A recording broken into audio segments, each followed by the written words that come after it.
Hi, I'm Natalie from Hobbybase. And I'm Rachel. And we are looking today at what's new at Hobbybase HQ. Particularly looking at some Thinlits dies by Sizzix and a new range of inks from Prism. So let's take a look. Cool, so the Thinlits range from Sizzix. These are all the newest dies that we've got in at Hobbybase this week. Really loving the die and stamp combination. So this is really popular and we've had a few ranges from other brands in Hobbybase at the moment. But these basically come with a stamp and a die, and on some of them you're getting the sentiment too. So either the sentiment's in the stamp or it's as a die itself. So we've got a cute cupcake one here. Lovely, lovely, lovely unicorn. Who doesn't love a unicorn? Great for children's cards. And this really detailed little bicycle. So yeah, 4 dies in each, 5 stamps, and that one. Really good value for money. Then we've got the kind of smaller Thinlits dies here. This one particularly, we were kind of saying, even though it's kind of positioned here as a spring project with the colours, actually this would be great for winter, for Christmas, for all sorts of occasions. There's 10 dies in this. They all come in individual elements. You can see here, and you can build that up. Basically, you could use them all together, separately. Yeah, so really versatile, like that one. And then you particularly like these two, didn't you, Rachel? Yes. So why did you like this one? I like this, but the pop-up element, it just really appeals to me. We Yeah. were talking about kinetic cards, weren't we? Yeah, kind of allowing it to move around on the front. This is designed for something like that. But even though it's got quite a feminine feel, this could be great for a happy moving day, yeah. New home card, but also we could make that quite autumnal and maybe Halloween based, make it a haunted house. So yes, loving that. Then we've got your favourite one. You liked this one, didn't you? Yes. Why'd you like this one, Rach? Oh, I just love it because I like the white and the blue background. Yeah. But you could also do it black on a white background. So it's more shadowy. Yeah. Yeah. So even though it kind of gives that Christmas feel, I guess. It's quite versatile. You could probably use that for other occasions. Yeah. Yeah.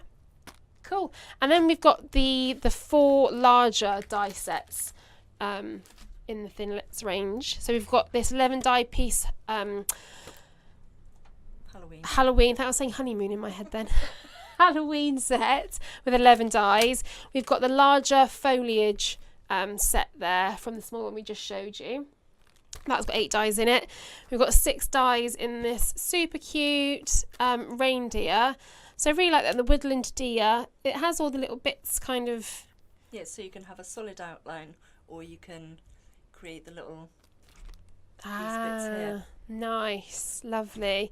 And then this one we really liked, didn't we? So talk us through an idea of how you might use that one. Okay, this one is really interesting because with this piece you can make it a complete solid star shape, but if you add this piece you can have the cut out element.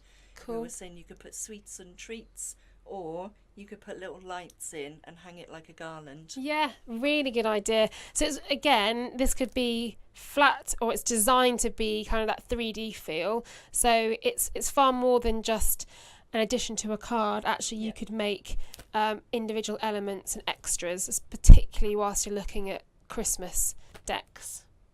So yeah, really liking that one. Then next, what came in the shop this week are the new range of dies, or the new colours, if you like, from Prism.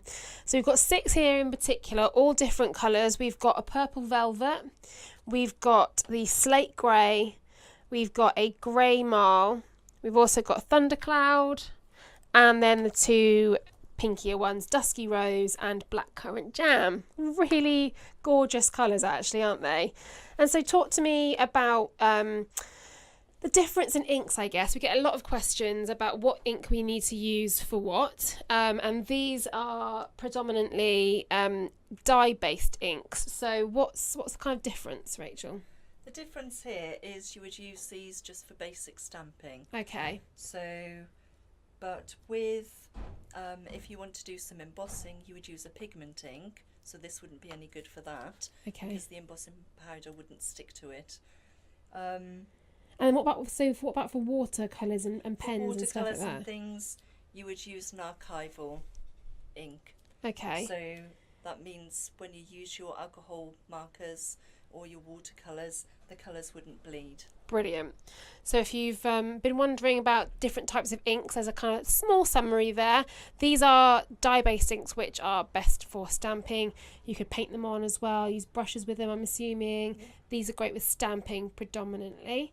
Yeah, thank you very much.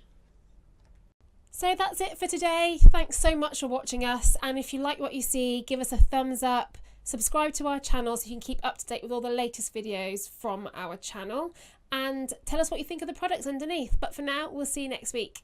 Bye! Bye!